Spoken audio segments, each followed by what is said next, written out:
hermanos. Bueno, gracias hermano Livio por la bienvenida y a todos decirles que uno viene acá cuando lo invitan, ya saben.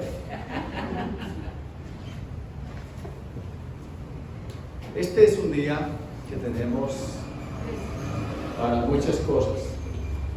Por ejemplo, recordar, hace 2 años por esta época nos habían encerrado ya para 2 años de pandemia y a nosotros, por esta parte de Antioquia, nos encerraron primero 15 días antes que a todos. Prácticamente fue una época, aunque todavía está pues la pandemia en alguna proporción, fue una época muy dura. No hay palabras para entender o explicar cómo fue que sobrevivimos. Pero realmente una cosa sí fue muy cierta. El Señor estaba al control de todos los 2 años y lo sigue estando. Y ahorita con lo que escuchábamos de esa noticia de los hermanos que quedan sin forma de pago, decía el pastor, uno cree que esa situación es para ellos allá y que no nos toca a nosotros. Pues sí, no hay que seguir pensando. Por allá por los años 2002 aparecía por primera vez una palabra que era globalización. Casi nadie la entendía. Ya cualquier persona entiende eso de la globalización. Que todo es global. Y esa situación, como por ejemplo una guerra entre 2 países, puede ser una situación de todo el mundo. Que la economía afectada por ese factor guerra puede ser entonces una situación global. Y ya entendemos entonces qué es eso de la globalización. Y anteriormente había que hacer una larga explicación para explicar esa palabra, ya no para nada de eso.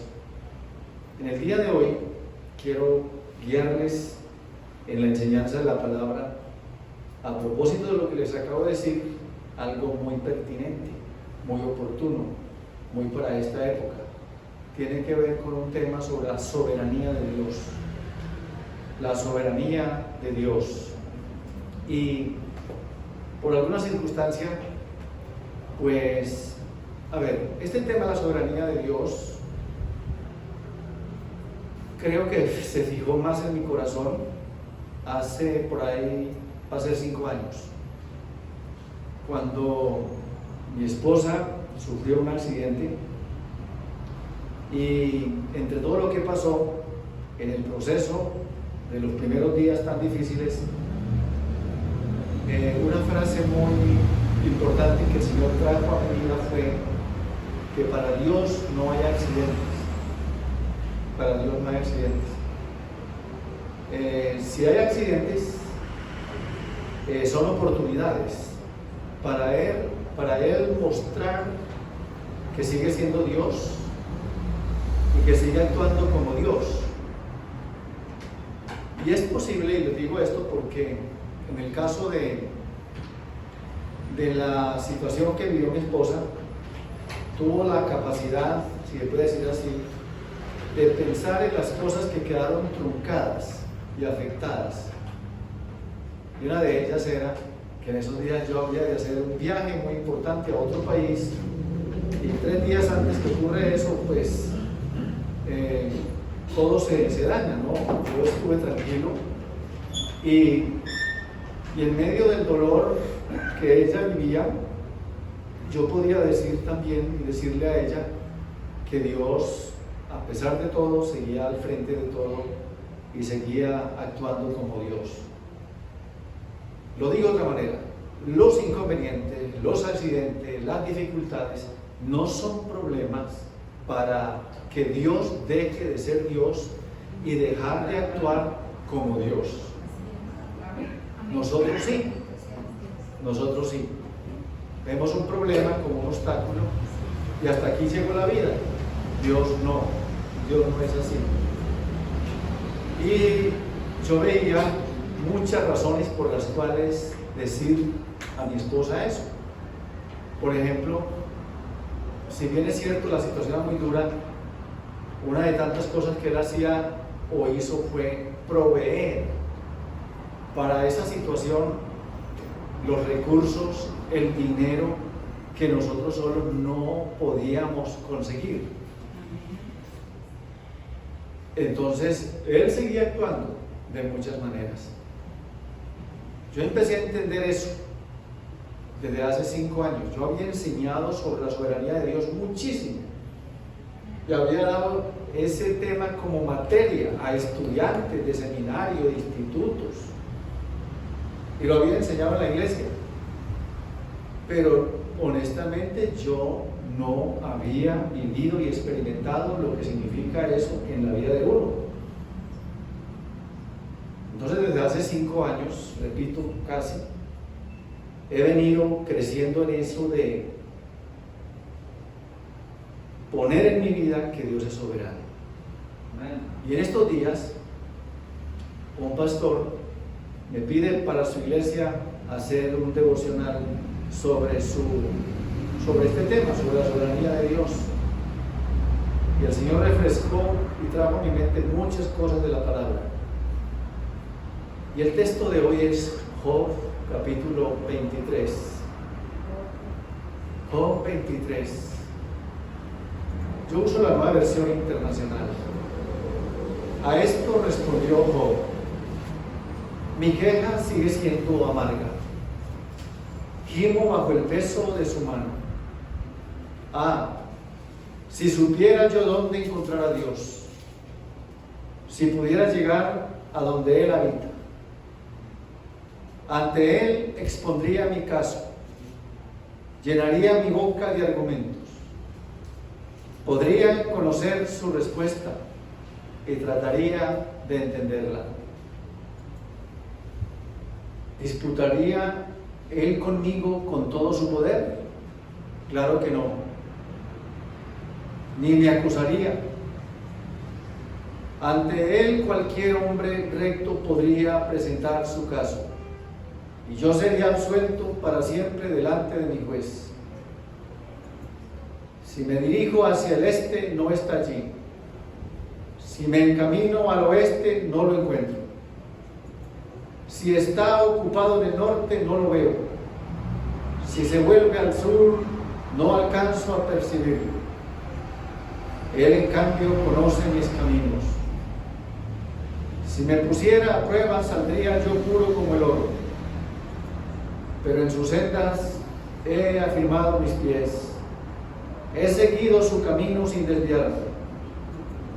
No me he apartado de los mandamientos de sus labios, o en lo más profundo de mi ser he atesorado las palabras de su boca. Pero Él es soberano. ¿Quién puede hacerlo desistir? Lo que Él quiere hacer, lo hace. Hará conmigo lo que ha determinado. Todo lo que tiene pensado lo realizará. Por eso me espanto en su presencia. Si pienso en todo esto, me lleno de temor. Dios ha hecho que mi corazón desmaye. Me tiene aterrado el Todopoderoso. Con todo, no logran acallarme las tinieblas, ni la densa oscuridad que cubre mi rostro. Hasta ahí. Señor, te damos gracias en esta mañana por tu palabra y esperamos que tú nos hables conforme a tu gracia y tu poder en todo Jesús. Amén. El versículo central es el verso 13. Pero Él es soberano. ¿Y quién puede hacerlo desistir? Lo que Él quiere hacer, lo hace. Hoy la gente en Colombia tiene un día muy especial, o todos tenemos un día muy especial. Hay gente en suspenso, hay gente con mucho miedo, y hay razones para tener miedo. No son miedos en vano. Nadie se los ha inventado. Sí están latentes, sí están cercas, son evidentes. Pero cuando uno lee textos como este, el verso 13, uno puede decir: cáigase lo que se quiera caer. Dios sigue en el trono. Dios sigue al control. Amén. Pase lo que pase, Dios no va a dejar de ser Dios. Dios no va a dejar de actuar como Dios, pase lo que pase. Véngase lo que se venga.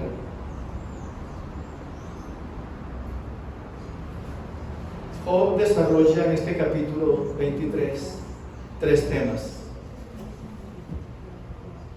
Yo no les voy a hablar de los tres temas que se desarrollan en este capítulo.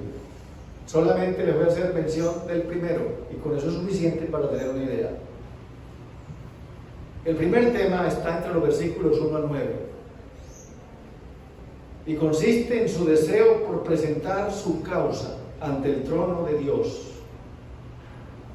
En eso consiste su deseo. Su gemido deja ver mucho dolor al decir: si tan solo pudiera llegar al trono de Dios y encontrarle. O el que dice: con eso quedaría yo contento. Eso me es suficiente. Eso me bastaría. Si tan solo pudiera llegar al trono de Dios y encontrarlo. Es como decir: con eso me basta. Spurgeon, el gran predicador inglés, lo dijo así, que esa fue su primera y más importante oración, pero que su oración no fue: oh, si pudiera sanar de la enfermedad que ahora se me engrandece en mi cuerpo. Qué bueno que el Señor me pudiera sanar de lo que mi cuerpo está sufriendo. Que Job podía haberlo dicho, porque en su salud estaba llevado, y él no dijo eso. Él no clamó, él no dijo: qué bueno que la salud me voy a recuperar. Tampoco dijo: qué bueno si pudiera ver a mis hijos rescatados de las garras de la tumba. Recuerdan que todos murieron. Y él no dijo eso. Y eran buenos deseos: la salud y los hijos.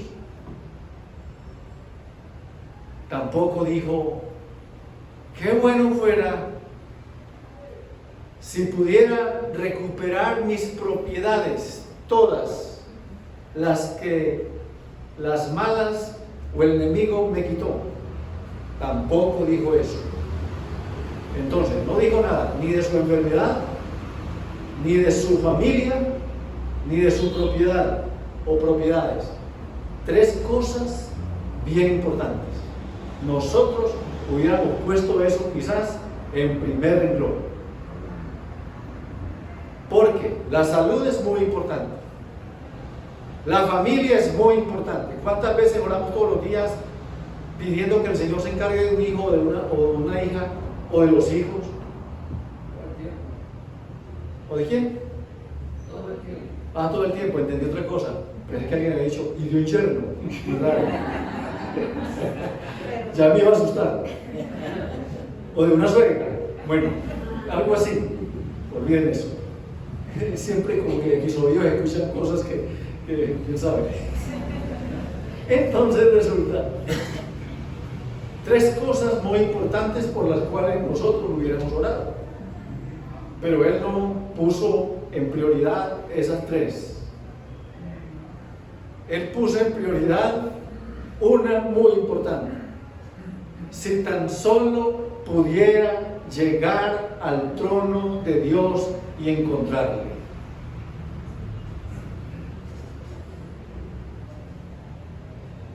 El verso 3, como lo leímos, si pudiera yo dónde encontrar, si supiera yo dónde encontrar a Dios. Lo necesito urgentemente para hablar con Él. Si pudiera llegar a donde Él habita, ¿dónde vive Él? ¿Alguien sabe? Cuéntenme, denme la dirección. Ese era su anhelo mayor. No hijos, no salud, no propiedad. Era su Dios. Me urge. ¿Saben por qué? Porque uno se puede sentir realizado. Buena salud, la familia bien, las propiedades bien. Pero este hombre no.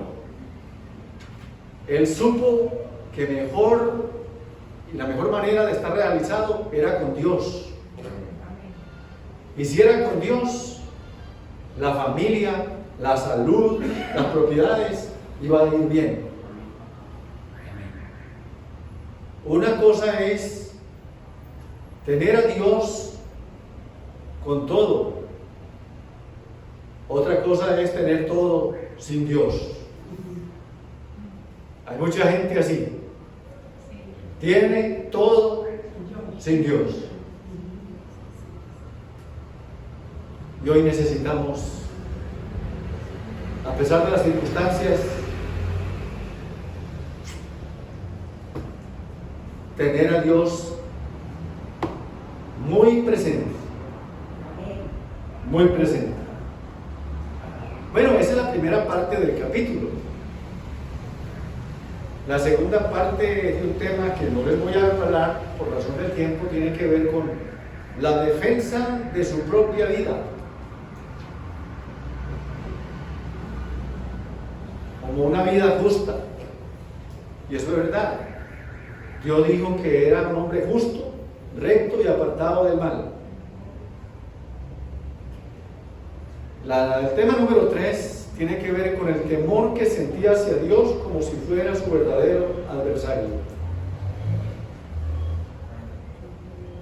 Entonces el segundo tema, la defensa de su vida justa en los versículos 10 al 12 y la tercera en los versos 13 al 17, pero nos quedamos en el verso 13. El verso 13 es un texto sumamente claro.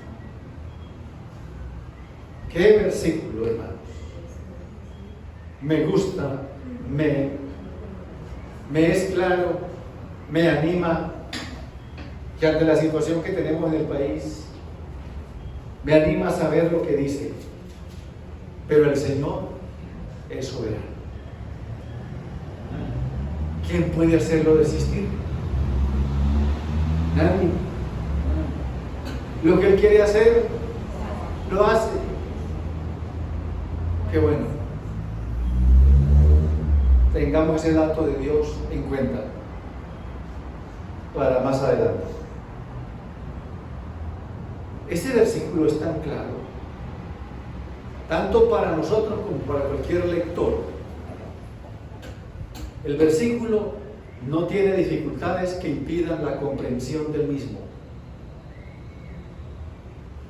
Las dificultades que resultan son relacionadas no con el texto, no con la palabra de Dios. Son dificultades que resultan con la no aceptación o la falta de sometimiento de nuestra vida a su santa voluntad en un total quebrantamiento para su honra y su gloria. Nadie puede decir, no entiendo el versículo, pero cualquiera puede decir, me cuesta someterme a Dios. Esa es la dificultad. La dificultad no es que no entendamos, que no comprendamos. La dificultad es que nos cuesta quebrantarnos. que nos cuesta humillarnos. Esa es la dificultad. También es importante observar que exponer el tema de la soberanía divina no es muy común y frecuente en la actualidad. No es común. Eso no se enseña casi. Es abordar un tema desconocido y de poca aceptación por el común de la sociedad. Seguramente son muchas las razones para que sea así. De ahí que es entendible el porqué de la ausencia de un tema como este en los círculos cristianos, en los grupos, en el culto principal. Yo creo que en cada reunión debe haber un espaciecito, no importa el tamaño, para resaltar la soberanía de Dios por encima de los inconvenientes. Pero a veces uno nota que en una reunión resalta más cualquier otra cosa, menos Dios. Uno nota que sobresale más el ser humano, cualquier persona que sea, un programa, una denominación. Hay cierto orgullo en algunas organizaciones de su propia organización y de su propia denominación. Y eso se deja ver muy fácil. Hay frases como, es que aquí sí, es que entre nosotros, así, aquí sí. Y casi nadie dice, aquí no. Aquí sí. Aquí sí se mueve Dios. Aquí sí se le canta alabanzas. Aquí sí se enseña la palabra. Aquí sí. Aquí sí. No. Nada de eso. Todo eso es para Dios. Que se pueda decir, con Dios sí es así. Con Dios tal cosa. Y que en nuestras vidas haya una evidencia de que es con Él, siempre con Él. Entonces es entendible el porqué de la ausencia de un tema como este. Por ejemplo, en una sociedad como la actual, caracterizada por la rebeldía, caracterizada por el desenfreno y cero límites, con gobernantes como los que tenemos, que legislan para justificar y proteger esas conductas rebeldes, todo por aquello de el libre desarrollo de la personalidad. No le digan nada. ¿Se está besando con un muchacho? Déjelo. Su hija está por ahí de caricias con una muchacha, déjelo. El libre desarrollo de la personalidad.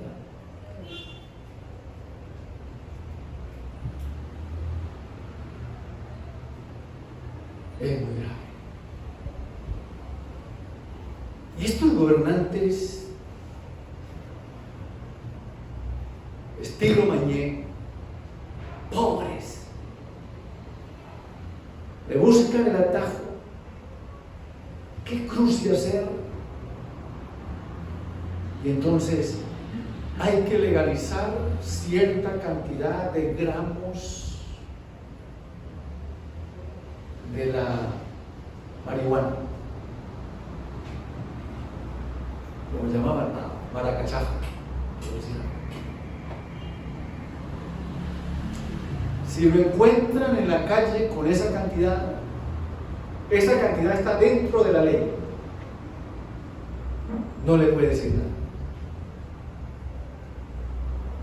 Después de un tiempo se empezó a hablar del cannabis medicinal. Eso lo van cambiando a uno. lo van cambiando. Porque el libre desarrollo de la personalidad, que es un delito, no ser incluyente, entonces nos fueron cambiando. Ahora hay que hablar así, nosotros y nosotras.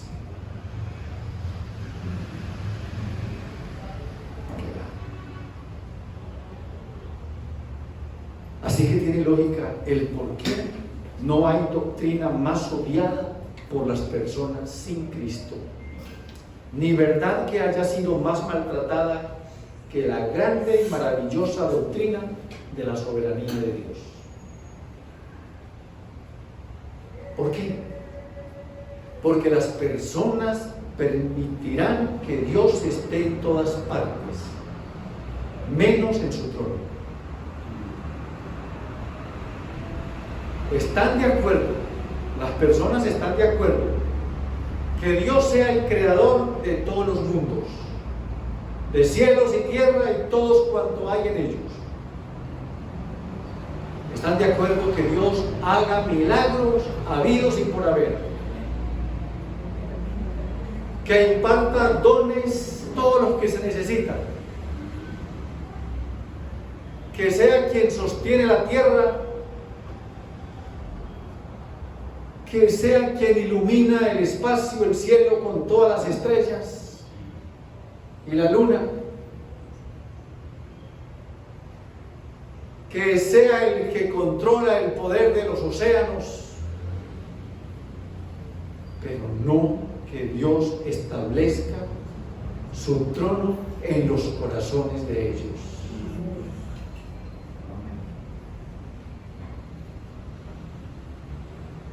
La soberanía de Dios es una expresión muy usada, muy usada en los círculos cristianos en el pasado.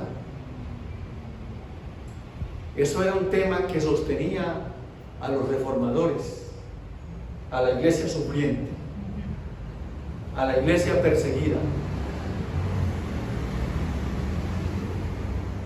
a la iglesia perseguida. Era un tema muy frecuentemente expuesto en el púlpito.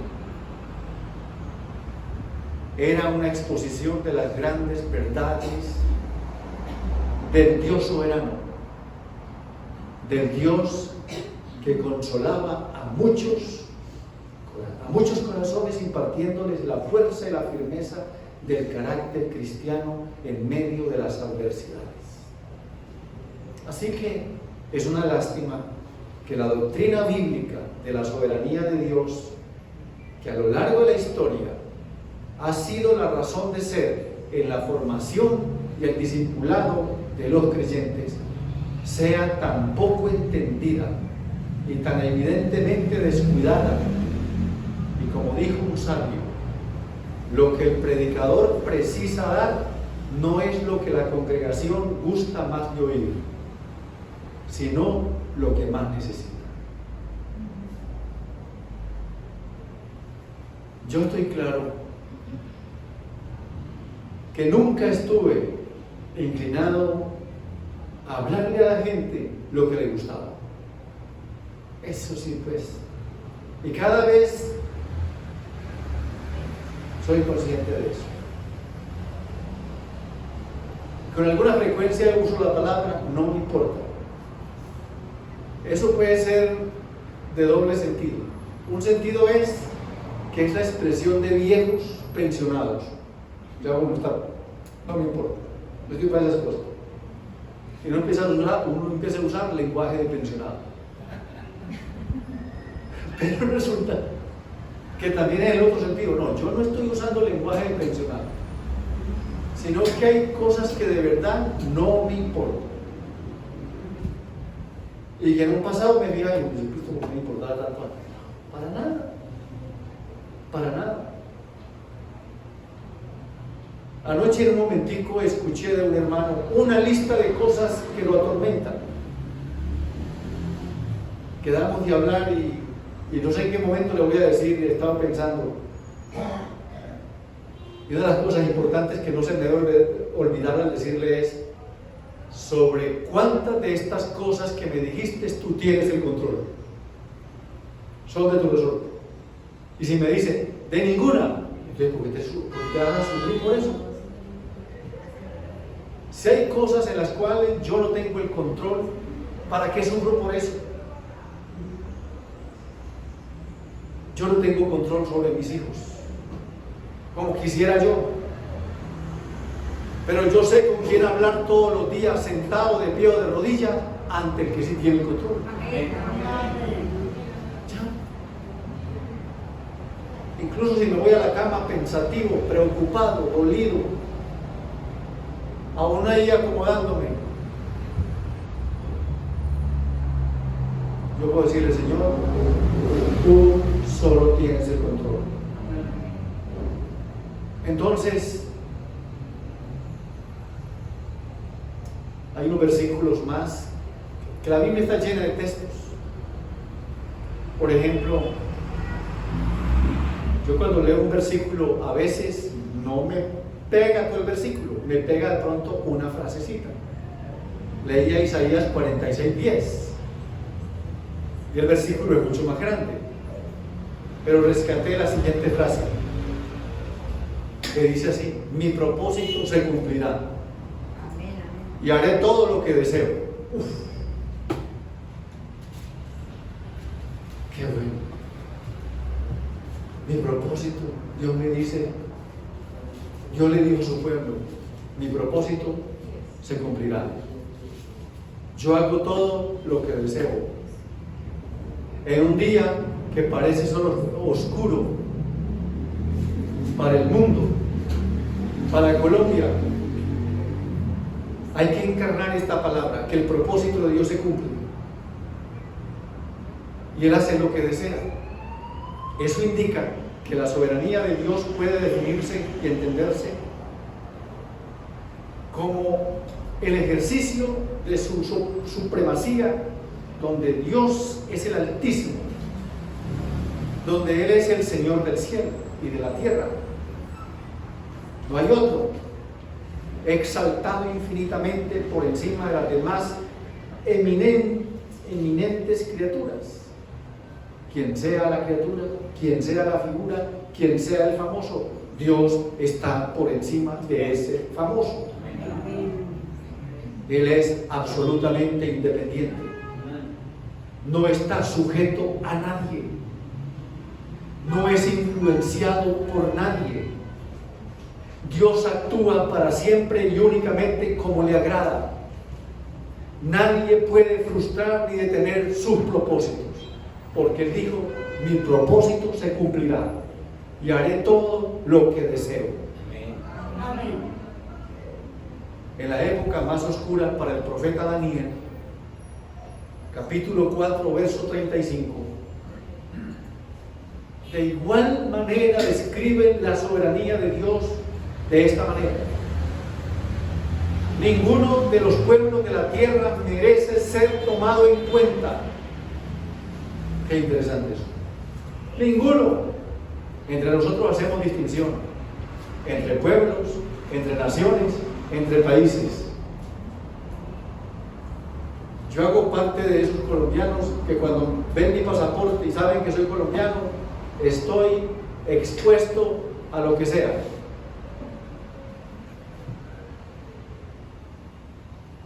A mí no me han dicho de otras cosas, pero a otros les han dicho, usted no es digno de venir a mi país. Yo le doy la entrada, pero no merece venir a mi país.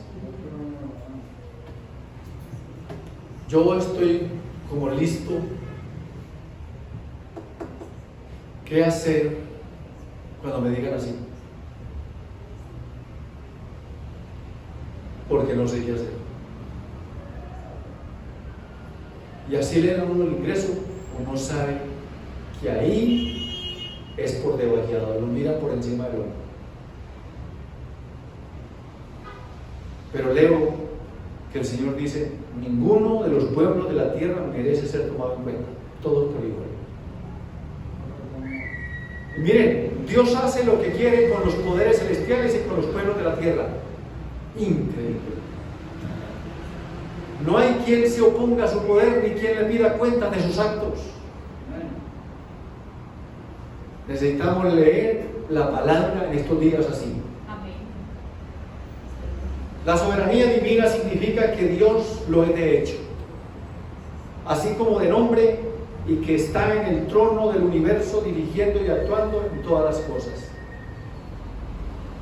Y como dice Efesios 1:11, conforme al designio de su voluntad. Otra vez Spurgeon, este gran predicador, él predicó un sermón basado en Mateo 20:15, y él decía, para referirse a la soberanía de Dios, pues ese versículo lo que dice es que Dios hace lo que quiere con lo que Él quiere. Y él dice que no hay tributo más confortador para sus hijos que el de la soberanía de Dios. Bajo las más adversas circunstancias y las pruebas más severas, creen que la soberanía de Dios los gobierna y que los santificará a todos. Y entre sus frases famosísimas incluyó uno que dice así: cuando atraviesas por dificultades, la soberanía de Dios es la almohada sobre la cual puede descansar tu cabeza.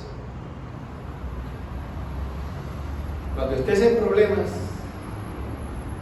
cuando estés en adversidades, la soberanía de Dios es la almohada donde puede descansar tu cabeza. Amén. Y en esa época que les dije de mi esposa hace un instante, fue la frase que encontré y la puse en un informe que me tocaba rendir. Pero volviendo a Job, empezamos leyendo a Job en buena parte. Quiero ir terminando leyendo Job. En el capítulo 12, quiero, a partir del versículo 13,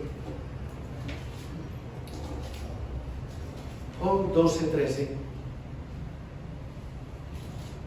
dice así lo siguiente: con Dios están la sabiduría y el poder. Suyos son el consejo y el entendimiento. Imagínense, con Él está la sabiduría y el poder, el consejo y el entendimiento. Él tiene todo eso, te vamos a Él. ¿Quieres sabiduría? Vaya a Dios. Eso dice Santiago. ¿Quiere poder? Vaya a Él. Y hay días que uno está débil, destruido, sin fuerzas. Uno dice: Señor, dame fuerzas hoy. Eso es dame poder. ¿Necesita consejo? La Biblia dice que suyo es de Él. Vamos a Él. ¿Qué dice Dios? Y el entendimiento, no entiendo ninguno. Vaya a Dios. Verso 14: lo que Él derriba, nadie lo levanta.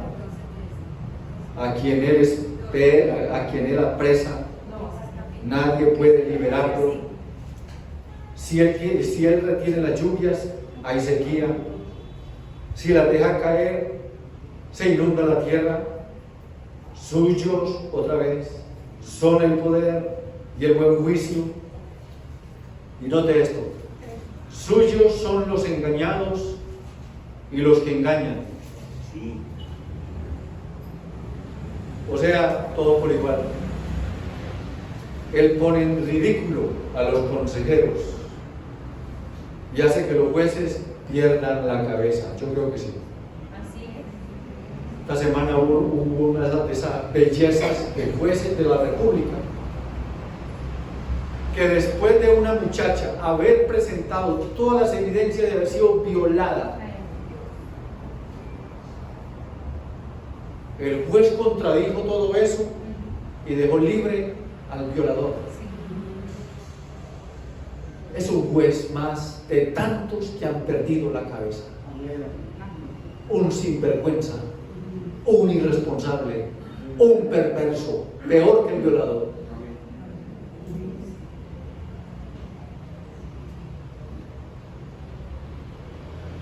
Despoja de su autoridad a los reyes y les ata a la cintura un simple taparrabo. Él pone en ridículo a los sacerdotes, que no se escapa a nadie, a los pastores, porque también le pagan, y derroca a los que detentan el poder, acalla los labios de los consejeros y deja sin discernimiento a los ancianos, derrama ignominia sobre los nobles y deja en vergüenza a los poderosos. Pone al descubierto los más oscuros abismos y saca a la luz las sombras más profundas. Engrandece o destruye a las naciones, las hace prosperar o las dispersa, priva de sensatez a los poderosos y los hace vagar por desiertos sin senderos. Andan a tientas en medio de la oscuridad y se tambalean como borrachos. Capítulo 13 dice: todo esto lo han visto mis ojos, lo han captado y entendido mis oídos. Yo tengo tanto conocimiento como ustedes, en nada siento que me aventaje. Más bien, en vez de todo, note lo que dice: quisiera hablar con el Todopoderoso. Me gustaría discutir mi caso con Dios. Qué expresión tan valiosa. ¿Cuál es su problema? Que no tiene quien le copie, quien le preste atención. Haga lo que esté diciendo. Quisiera hablar con Él. Quisiera hablar con el Todopoderoso. Es un anhelo que está diciendo: mire, yo quiero hablar, pero no es con cualquiera. Quieran que entiendan bien. Quiero hablar con el Todopoderoso. Ese es un buen anhelo, un buen deseo. Es una buena visión y grande. Él dice: me gustaría discutir mi caso con Dios. ¿Cuál es su caso? ¿Cuál es su caso? Discútalo con Dios. Si su caso es la esposa, discútalo con Dios. Bueno, Dios, ¿qué hacemos aquí con esta vieja? De una. Con la negra. Usted, hermano, ¿qué hago con este viejo? Discuta.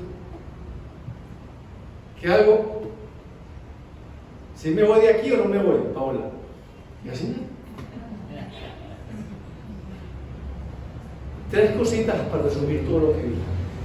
La primera: Dios revelado en las Escrituras, entonces indica que Dios es un Dios sin rival en majestad. Dios no tiene rival. Dios es un Dios sin límite en poder. Porque en Salmo 135:6, miren esta otra joyita: el Señor hace todo lo que quiere en los cielos y en la tierra, en los mares y todos los abismos.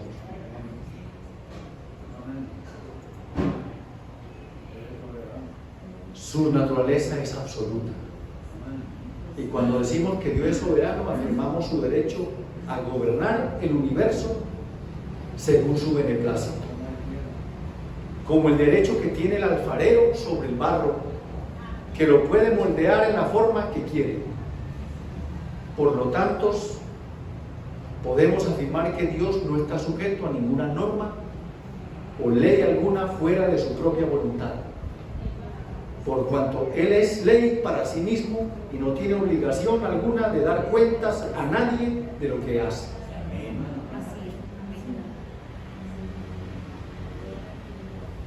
Lo segundo, nuestro Dios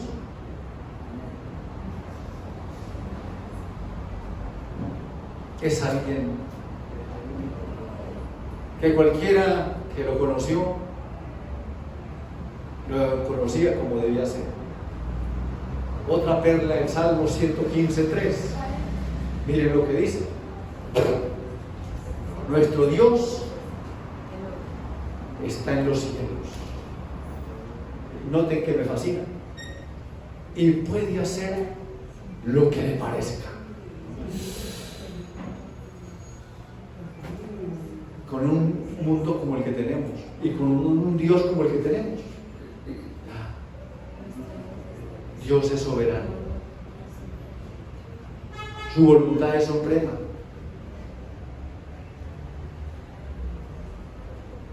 Lejos de estar bajo una ley, es ley en sí mismo. Así es que cualquier cosa que Él haga es justa. Y hay del rebelde que pone su soberanía en entredicho. ¿Por qué entenderá usted que mucho no quiere tenerlo en su trono, en su corazón? Y otro último punto para resumir lo que les dije hoy.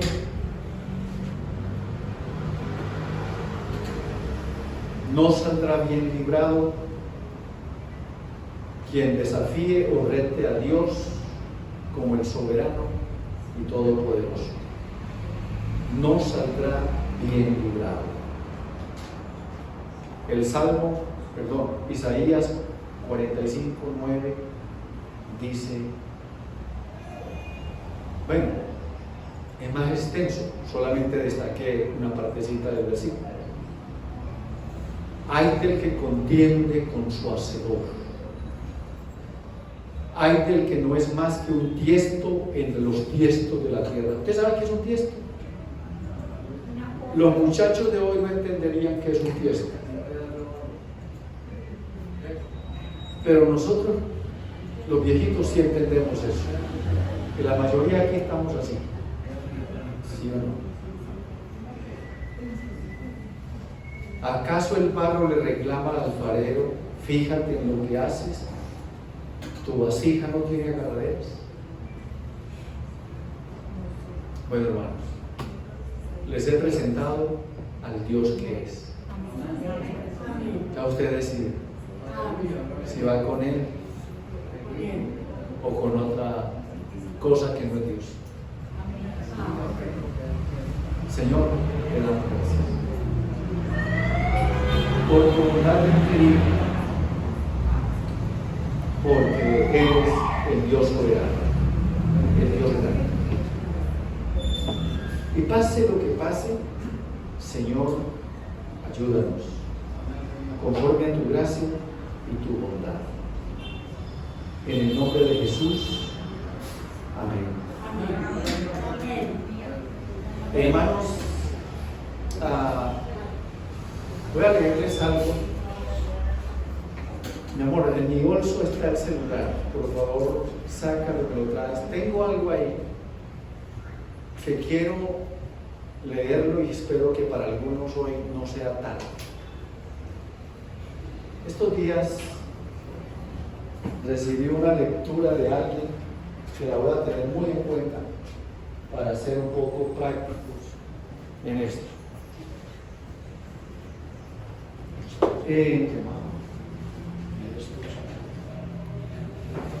Escuchen esto que les voy a leer.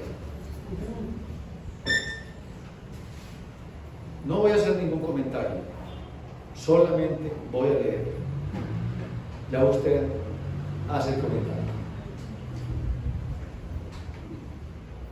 Algunas contradicciones de los cristianos en un día como hoy. de elecciones. Algunos cristianos oran por la vida, pero votan por candidatos que están a favor del aborto.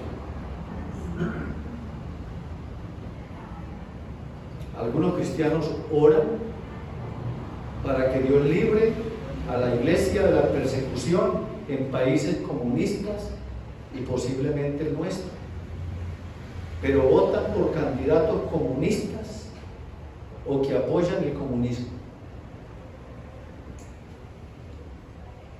Algunos cristianos oran pidiendo a Dios por la expansión del evangelio, pero votan por candidatos que quieren cerrar las iglesias. Algunos cristianos oran por la familia, pero votan por candidatos que defienden ideologías destructoras de la familia.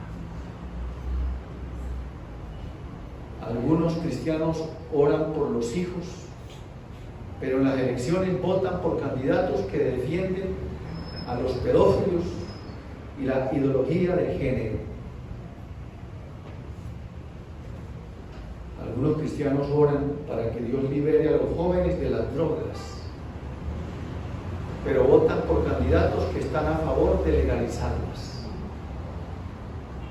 De nada sirve orar como cristiano, pero votar como un ateo. Sin palabras. Aleluya.